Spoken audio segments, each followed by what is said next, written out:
Hello everyone, welcome to KD academy. Like, share and subscribe कीजिए और press the bell icon. Hello everyone, welcome back to KD academy. आज हम बात करेंगे chapter number 13 की, गीतामृतम, nectar of Gita. सबसे पहले इंट्रोडक्शन देखेंगे और बाद में ट्रांसलेशन और एक्सप्लेनेशन। पूरा का पूरा वीडियो देखना और समझना। Introduction. Srimad Bhagavad Gita is a portion occurring in Bhishma Parva of Mahabharata. There are 18 adhyay and 700 verses in it. Great battle was fought between Kaurava and Pandavas on the battlefield of Kurukshetra. On seeing his acquaintances and friends standing in opposite party, Arjun becomes emotional and feels dejected. He gives up the idea of fighting, being afraid of consequences of war. Shrimad Bhagavad Gita का एक पाठ है यहाँ पर, जो महाभारत के समय पर यहाँ पर रिप्रेजेंट किया था। श्री कृष्ण भगवान ने अर्जुन को गाइडेंस दिया था, वही श्रीमद् भगवत गीता में लिखा गया है। 18 अध्याय है, 700 वर्सेस है। कौरवा एंड पांडवास के बीच में फाइट हो रही थी कुरुक्षेत्र में, तब की यह बात है। अर्जुन ने देखा कि दोनों तरफ मेरे रिलेटिव्स हैं, मेरे नियर बाय लोग हैं और यह लोग बुरी तरीके से डैमेज हो रहे हैं। तो वो अपने आप को काफ़ी दुखी महसूस कर रहा था। तब श्री कृष्णा आकर उसे बताते हैं कि यह किस हिसाब से हो रहा है, क्यों हो रहा है और इससे कैसे बचा जाए। और जो भी कोई कॉन्सिक्वेंसेस जो वॉर की होती है कि कभी भी फाइटिंग वगैरह होता है तो उसमें किस हिसाब से लॉस जाता है, तो वो यहाँ पर दिखाया गया है। At this juncture, Lord Krishna, acting as the charioteer of Arjun, advised him what he should do and what not. The preaching of Shri Krishna is well known as Bhagavad Gita in the whole universe. The advice preached to Arjun is still relevant. The Bhagavad Gita adorns the highest position in the world's philosophy. Lord Krishna यहाँ पर जो अर्जुन का रथ था, तो उसमें जो रथ को चलाने वाले बनते हैं तो वो श्री कृष्णा बन गए थे और एडवाइस देते हैं कि हमें क्या करना चाहिए और क्या नहीं करना चाहिए। श्री कृष्णा काफ़ी फेमस है पूरे यूनिवर्स के अंदर, क्योंकि भगवत गीता उनके मुख से निकलती है। यह एडवाइस सिर्फ अर्जुन के लिए ही नहीं, आज भी यह एडवाइस हमें एप्लीकेबल लगती है। भगवत गीता की पोजीशन वर्ल्ड फिलोसॉफी में टॉप मोस्ट है। हाईएस्ट पोजीशन भगवत गीता की है। जो बड़ी बड़ी लाइब्रेरीज होती है उसमें भी भगवत गीता पाई जाती है। If everyone would be busy performing his duty without thinking of consequences, the world would be full of happiness. This is the main principle of the Gita. 8 shlokas selected from the Gita are presented here, which successively narrate immortality of the soul, inevitability of birth and death, nature of karma yoga, dignity means the glory of learning, types of devotee and their nature and nature of righteous. जो सात्विकता होती है उसकी भी बात की गई है। All these matters are very significant for personality development of a man. यहाँ पर एक बात भगवत गीता में बहुत ही अच्छे से बताई गई है कि हमें खुद का काम करना चाहिए और उसमें ही बिजी रहना चाहिए। तो किसी भी जगह पर कोई भी मुसीबत नहीं हो सकती है, और सभी लोग खुशी खुशी रह सकते हैं। तो यही मेन प्रिंसिपल गीता में बताया गया है। यहाँ पर टोटल 8 श्लोक सिलेक्ट किए गए हैं गीता में से।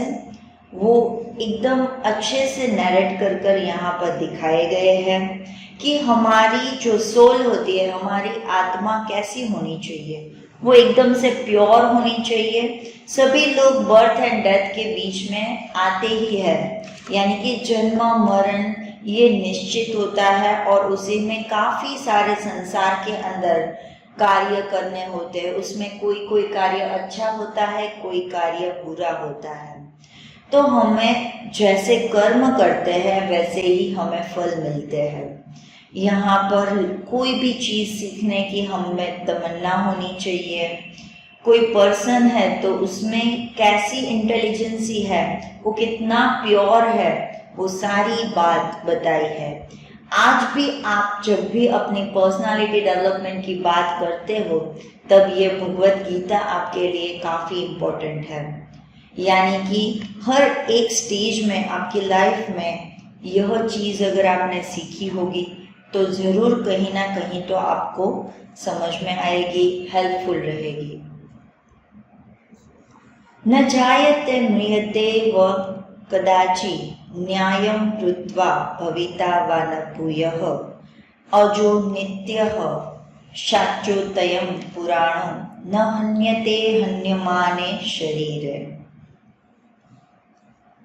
अयम यानी कि दिस, न जायते इज नॉट बोर्न, कि जो सोल है वो कभी भी बोर्न नहीं होती। म्रियते न, डज नॉट डाई, वो कभी मरती भी नहीं है। भविता वा न भूयः, विल नॉट बी अगेन। शाश्वत यानी कि परमानेंट, जो हर हमेश रहता है वो। पुराण यानी कि जो ओल्डेस्ट वन थिंग होती है, पुराण होती है वो। अजह यानी कि अनबॉर्न। नित्य यानी कि एवरी टाइम, एवर। न हन्यते यानी इज नॉट किल्ड। हन्यमाने शरीरे, when the body is slain. This soul is not born, nor does it die at any time. Having once been, does this soul never ceases to be. The soul is unborn, eternal, ever existing, undying and primeval. This is not slain when the body is slain. यानी कि हमारी जो आत्मा होती है वो कभी मरती भी नहीं है और कभी जीना भी, मीन्स की बोर्न भी नहीं होती, जन्मती भी नहीं है। सिर्फ हम एक शरीर में से दूसरे शरीर में ट्रांसफ़र होते हैं। ऐसे ही एवर एग्जिस्टिंग हमारी जो सोल होती है वो रहती है। ना तो वो कभी किसी बॉडी की हो सकती है, ना तो होगी, वो सिर्फ बॉडी चेंज करती रहती है। यानी कि जैसा हम करेंगे वैसा ही हमें फिर भविष्य में भी, या तो हम दूसरे जन्म में भी ऐसा ही भुगतेंगे। जातस्य ही ध्रुवो मृत्युः ध्रुवं जन्म मृतस्य च तस्माद् परिहार्यर्थे न त्वं सूचितु महर्षि। The death of the one who is born is definite, and the birth of the one who is dead is definite. So you should not lament in the matter that is unavoidable. Jatasya यानी कि of the one who is born. He, जातस्य ही यानी कि indeed, मृत्यु यानी कि death, ध्रुव यानी कि डेफिनेट। नो, यहाँ पर जो ध्रुव है वो ना तो कोई पर्सन का नाम है। जन्म यानी पता ही है, बर्थ। तस्मात् यानी कि सो। अपहरी, अपरिहार्य यानी कि जो इनएविटेबल है वो। और थे यानी कि इन द थिंग। त्वं सूचितुं न अहर्षि, you do not deserve to lament. आपका मरना निश्चित है, आपका जन्मना भी निश्चित है, उसमें हम कुछ भी चेंज नहीं कर सकते, वो हमें चीज एक्सेप्ट कर ही लेनी चाहिए। कर्मण्ये वाधिकारस्ते मा फलेषु कदाचन मा कर्म फल हेतु मा ते संगोत्सत्व कर्मणि। कर्मणि यानी कि इन एक्शन, अधिकार यानी कि राइट, फलेषु मा कदाचन never in the result of fruits. मा कर्म फल हेतु do not be the one who desire the fruit of action.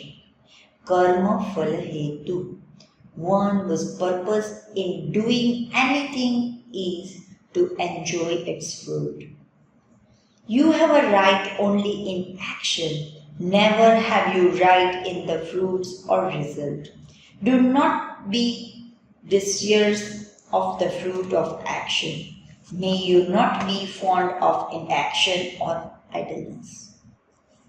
यानी कि आप काम करते रहो, एफर्ट लगाते रहो, कभी भी आप फ्रूट के बारे में या तो परिणाम के बारे में, रिजल्ट के बारे में, फ्रूट्स जो फल होता है उसकी अपेक्षा ना करो।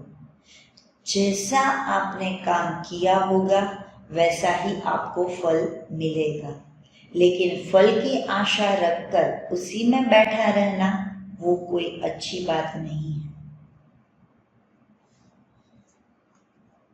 श्रद्धावान लभते ज्ञानम तत्परः संयतेन्द्रियः, ज्ञानम लब्ध्वा परां शान्तिमचिरेणाति गच्छति।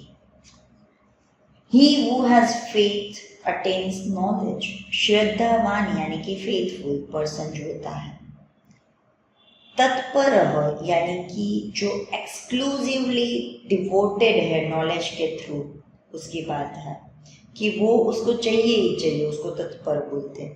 सतेंद्रिय यानी कि जो हमारे सेंस ऑर्गन्स होते हैं उसको कंट्रोल करने की बात है। लब्धा यानी कि हैविंग ऑब्टेन। पराम शांति यानी कि हाईएस्ट ट्रांक्विलिटी। और क्विटिज्म अचीरने यानी कि इन नो टाइम। अधिगच्छति यानी कि gets. He who has faith attains knowledge. He whose sense organ are controlled, who is diligent, attains knowledge and in no time achieves highest kind of tranquility. यानी कि जो faith रखते हैं, knowledge gain करने में विश्वास रखते हैं, अपने सेंस ऑर्गन को कंट्रोल में रखते हैं, तो कोई ऐसी सिंपल सी भी चीज नहीं है कि आपको नॉलेज ना मिले। आप अफोर्ड करते हो नॉलेज पाने के लिए तो आपको मिलेगा, और अगर आपने आपका टाइम जो समय है उसका सदुपयोग किया है तो आप जरूर शांति प्राप्त करोगे। आपको कोई नहीं रोक सकता कि आप उसमें से बच सको, या तो कोई मुश्किल आए, लेकिन आपको दो चीज़ों का काफ़ी ध्यान रखना है। एक तो नॉलेज गेन करने में बिलीव करना है, ट्रस्ट करना है, फेथ रखना है, और अपने जो सेंस ऑर्गन है उस पर कंट्रोल रखना है। चतुर्विद्या भजन्ते मां जनाः सुकृतिनो अर्जुन आतो जिज्ञासुर्थी ज्ञानी च भरत हर्ष। भरतर्ष यानी कि O the best among the descendants of Bharat dynasty. चतुर्विद्या यानी कि जो 4 टाइप्स का नॉलेज होता है वो। विद्या यानी कि एक गेन करने का नॉलेज होता है वो। सुकृतिनः राइटियस, जिज्ञासु हैविंग डिजायर फॉर नॉलेज, अथार्थी डिजायरस ऑफ मटेरियल थिंग, ज्ञानी यानी कि knowledgeable one. O Arjun, the best among those who are born in the dynasty of Bharat, 4 types of righteous worship me. Distressed, having desire for knowledge, desirous of worldly objects, and fourth, one who has attained knowledge. O Arjun, आपके पास तो पहले से ही आप जब जन्मे थे तब Bharat dynasty में आपने जन्म लिया था तब से आपके पास 4 चीज तो है। पहली कि कभी भी स्ट्रेस नहीं रखना चाहिए, स्ट्रेस फ्री। सेकंड कि नॉलेज को गेन करने की डिजायर है, कि अभिलाषा है कि मुझे चाहिए ही चाहिए। वर्ल्डली ऑब्जेक्ट को समझने की सेंस है और आप बिलीव करते हो कि मैं समझूंगा, और जो नॉलेजेबल थिंग्स होती है उसको अटेन भी करते हैं। यस्मानोद्विज्यते लोको लोकान्नोद्विज्यते च यः हर्षामर्ष भयोद्वेगेः मुक्तो यः स च मे प्रियः। यानी कि यस्मात् यानी कि फ्रॉम whom, नोद्विज्यते यानी कि डज नॉट गेट परप्लेक्स्ड, लोकानोद्विज्यते यानी कि does not get fed up, हर्षामर्ष भयोद्वेगे यानी कि जो इंटॉलरेंस है, फियर है, एग्जाइटी है, जॉय है, वो मुक्त है यानी कि free. He who does not get perplexed by the people and by whom people are not perplexed, and who is free from joy, envy, fear and sorrow is my favorite. जो लोगों की चिंता नहीं करते, लोग क्या कर रहे हैं, कैसे करते, वो कोई भी मैटर नहीं करता है। हमारे बारे में लोग क्या समझेंगे, क्या सोचेंगे, वो भी चिंता नहीं करनी है। हमें सभी चीज़ों से मुक्त रहना है, जैसे कि जॉय है, एंजॉयमेंट है, कोई हमारा दुश्मन है, हमें किसी से डर लगता है, हम दुखी है, ये सभी से जो लोग फ्री रहते हैं वो मेरे फेवरेट है। प्रवृत्तिं च निवृत्तिं च कार्याकार्ये भयाभये बंधम मोक्षम च यो वेति बुद्धि सा पार्थ सात्विकी। प्रवृत्ति निवृत्ति, inclination to action and activity withdrawal. कार्य कार्य यानी कि जो भी कार्य करना है टू बी डन। भया भय यानी कि फियर एंड फियरलेसनेस। बंधम मोक्षम च यानी कि एक टाइप का बॉन्डेज होता है, यानी कि एक बॉन्ड होता है कि जिससे हम लोग अटैच हैं, और एक होता है लाइबरेशन यानी कि जिससे हम मुक्त हैं। वेति यानी कि नोज, अंडरस्टैंडिंग। सा बुद्धि ही, दैट इंटेलेक्ट। सात्विकी यानी कि जो सत्व है उसको पाने के लिए जो द बेस्ट थिंग है वो। ओ Arjun, the intellect that understands inclination towards the action and withdrawal from action, what should be done and what should not be done, want and liberation and fear as well as fearlessness is the best or virtuous intellect। यानी कि हे पार्थ, या तो कि अर्जुन, अर्जुन का दूसरा नाम है पार्थ, कि आपको आपकी जो सोच है उसमें आपको पता होना चाहिए कि अगर मैं कोई कार्य करूँगा तो वह कार्य का रिजल्ट कौन सा होगा, या तो रिटर्न मुझे क्या मिलेगा, क्या करना है क्या नहीं करना है, किसके साथ अटैच रहना है, किससे दूर रहना है, किससे डर होना चाहिए, किससे डर नहीं होना चाहिए, ये सारी बातें आपको पता होनी चाहिए। Thanks for watching.